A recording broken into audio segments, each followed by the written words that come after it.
जय महाराष्ट्र मंडळी, कसे आहात सगळे? मजेत ना? तर आज तुमची लाडकी मयुरी अजून एका नवीन चीझी आणि हटके रेसिपी सोबत आली आहे. तर पिझ्झा तर आपण सगळेच खातो, लहानांपासून मोठ्यांपर्यंत सगळ्यांनाच पिझ्झा आवडतो. पण कधी तुम्ही असा हेल्दी भरपूर असा व्हेजिटेबल असलेला एक पिझ्झा खाल्लाय का? नसेल तर ही रेसिपी शेवटपर्यंत बघा.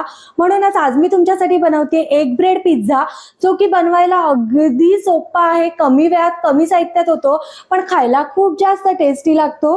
तुम्ही लहान मुलांच्या टिफिनला सुद्धा हे देऊ शकता. तर वाट कसली बघताय? चला पटकन मस्त असा चीझी एग ब्रेड पिझ्झा बनवूया, जो की दिसायला भारीच दिसतोय पण खायला सुद्धा खूप छान लागतो. चला पटकन व्हिडिओला सुरुवात करूया. तर म्हणजे हा एग ब्रेड पिझ्झा बनवण्यासाठी ना सगळ्यात आधी ते हे बघा, आपल्याला ब्रेडची स्लाइस ना असे कट करून घ्यायचे.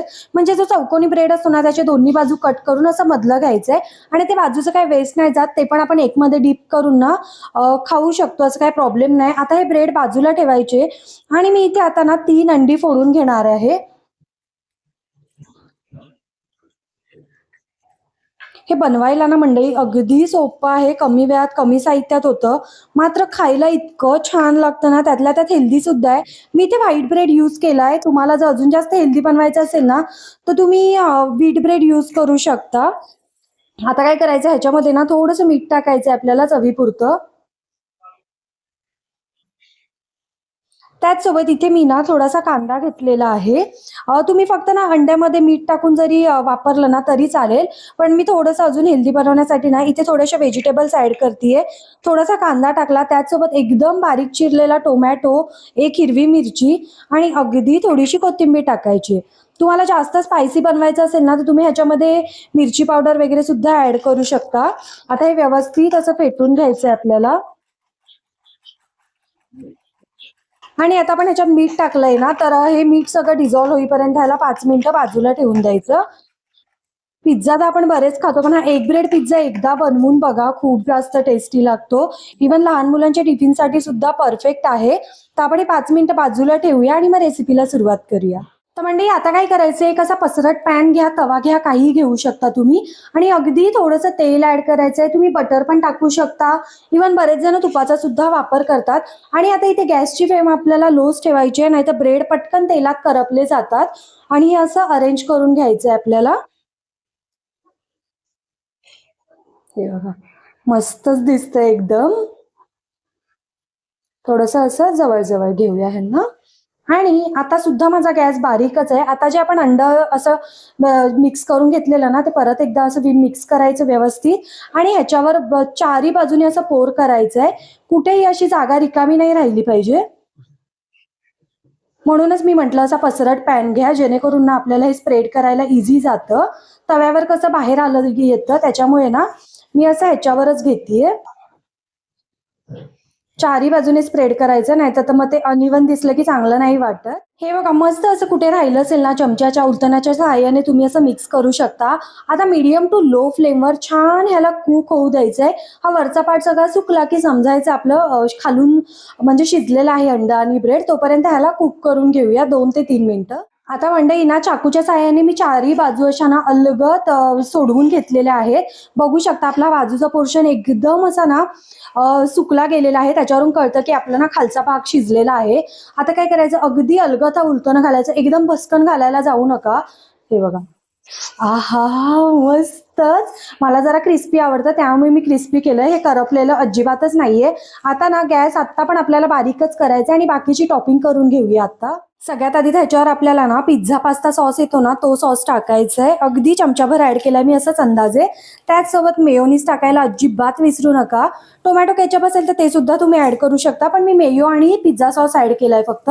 दोन्ही मिक्स करायचे व्यवस्थित आणि असे चारी बाजूला लावून घ्यायचे पटापट. आणि गॅस बारीकच करायचा, नाही तर खालचा पोर्शन ना सगळा करपला जातो. थोडासा अजून टाकूया ह्या बाजूला. आणि आता ज्या पिझ्झाला टॉपिंग असतात ना व्हेजिटेबल, तुम्हाला ज्या हव्यात त्या तुम्ही टाकू शकता, काहीच हरकत नाही. मी इथे कांदा टाकतेय थोडासा असा रफली चॉप केलेला. जर व्हेजीज नसतील आवडत, फक्त चीज टाकलं ना तरी काहीच हरकत नाही. आणि लहान मुलांना जर द्यायचा असेल ना, असाच दिला तरी ते आवडीने खातात. मी ते थोडासा कांदा, टोमॅटो, कॅप्सिकम, तुमच्याकडे कॉर्न, ऑलिव्हज, काय जॅलेपिनो वगैरे जे काही असेल ते तुम्ही ऍड करू शकता, काहीच हरकत नाही. दिसायला छान दिसतं, बाकी काही नाही, आणि हेल्दी सुद्धा आहे त्यातल्या त्यात. थोडेसे आपण व्हेजीस जास्तच ऍड करते, मला तरी आवडतात खूप. थोडीशी कोथिंबीर टाकूया. आणि मेन पार्ट म्हणजे चीज. हे बघा, मी ते अमूलची एक अख्खी चीज स्लाइस घेतलेली आहे, ती मी पूर्ण टाकणार आहे बिकॉज आय लव्ह चीज.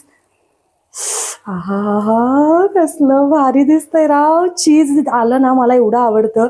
मी कधी कधी 2-2 स्लाइस टाकते, पण आज जरा कंट्रोल केलाय, म्हटलं एकच टाकूया उगीच, जास्त पण हे नको. आणि मी त्या खाली तेलाचा वापर केलाय, तुम्हाला हवं असेल ना तुम्ही बटर सुद्धा टाका, खूप छान लागतं. चला, आणि आता ह्याच्यावर झाकण ठेवून मस्त बारीक गॅसवर सगळं चीज मेल्ट होईपर्यंत ह्याला ठेवून देऊया. थोडंसं वरून पण कोथिंबीर टाकूया, आणि बाकीच्या ज्या काही भाज्या उरलेत ना त्या मी आता टाकून घेते वरती, बिकॉज नास नको व्हायला.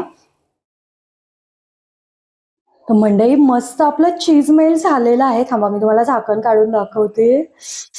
हा, क्या बात आहे राव. आता गॅस बंद करायचा आहे आपल्याला. आणि पिझ्झा म्हटल्यावर ओरेगॅनो चिली फ्लेक्स तर आलंच ना राव. तुमच्या आवडीनुसार तुम्ही ओरेगॅनो चिली फ्लेक्स ऍड करू शकता, मला तरी प्रचंड आवडतं, त्यामुळे मी ऍड करतेय भरपूर असं. हा हा, दिसतोय की नाही आता आपला पिझ्झा. चला, पटकन सर्विंग प्लेट मध्ये काढून ना मस्त कट करून खाऊया. मंडई, मस्त असा माउथ वॉटरिंग आणि चीजी पिझ्झा तयार आहे. बाप रे, बघू शकता तुम्ही कसला भारी झालाय, गरम गरम एकदम. आणि आत्ताच तोंडाला पाणी सुटायला लागले राव. माझ्याकडे पिझ्झा कटर होतं, बट तुटलंय आता ते. सो आपला देसी जुगाड उलथण्याच्या साह्यानेच. आणि इतका क्रिस्पी झालाय ना की इझिली तुटतोय तो. हे बघा, आवाज बघा. हा हा, मस्त. अजून अजून एक एक काप करूया आपण. लहान मुलं काय, मोठी सुद्धा आवडीने खातील, असला भारी आणि चीजी झालाय राव. माझ्यात आत्ताच तोंडाला पाणी सुटायला लागलंय. वाव. हे बघा, कोण सांगेल अंडा आणि ब्रेड पासून बनवलाय. आपल्या साध्या अंडा आणि ब्रेड पासून ना इतकं छान तुम्ही काहीतरी बनवू शकता. हे बघा, कसलं भारी दिसायला लागलंय. घरी ना तुम्ही नक्की बनवा, आणि व्हिडिओ आवडला तर एक लाईक करा, चॅनलला सबस्क्राईब करा. भेटत राहीन अशाच नवनवीन व्हिडिओ सोबत. टिल देन बाय गाईज, खात राहा, मजेत राहा.